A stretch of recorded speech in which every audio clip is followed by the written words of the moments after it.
Hello, so I'm just going to do a quick video explaining the corona test because I had it done today. I've not got my results yet, but the test was very straightforward and easy.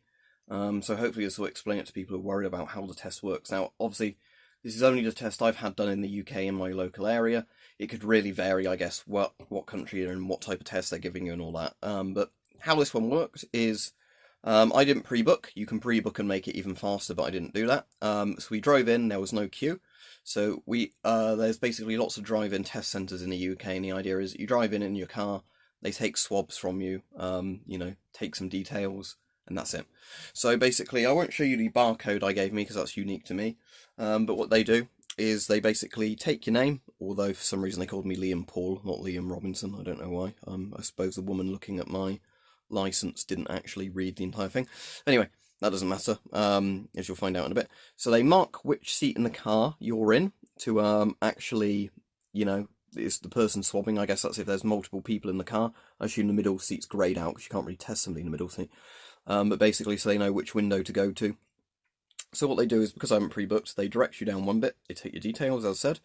Then what they do is they basically have somebody come out and explains the test to you. And they say they're basically going to stick something in your mouth, stick it in your nose. Do you have any of these conditions, blah, blah, blah. So for most people, it's fine. So what they do is they stick the cotton swab type thing into your mouth, at the back of the mouth, and they move it around a little bit. Then they get you to lean back, and they stick it up your nose for 10 seconds. That's the most unpleasant bit, but it's not painful. It just makes your eyes water a bit. It's not nice having it up your nose. It might make you want to sneeze, but it's not painful. So then, all that happens is basically they give you this card, they tell you how to register, because if you're like me, you didn't pre-register, so you have to do the registration afterwards, within 24 hours. So obviously, there's the details down there of where you go to. And it says, call this number if you've not actually had any test results back within a certain amount of time. And yeah, that's it. Then, so what should happen within a day or two of where I'm filming this, not obviously when it goes live, I should have my results back telling me if I'm positive or negative. If I'm negative, that's nice and simple. Everything carries on as normal. If I'm positive, then obviously I need to isolate, and everybody in my family and that needs to be checked as well. Obviously it makes sense when you're getting tested if you're in a household with other people to get them tested at the same time. But sometimes that's not possible if people are working at different times or whatever. But yeah, I said it was nice, easy and straightforward. It wasn't painful as lots of people go, oh no, it's really painful. It's not. There was no weird collection of my bodily fluids that some conspiracy theorists seem to think will happen. There wasn't anybody with a 5G tower nearby or anything like that. It was all nice and simple and easy. So yeah, if you're worried about getting a test, don't be worried. It's slightly unpleasant for 10 seconds, if that.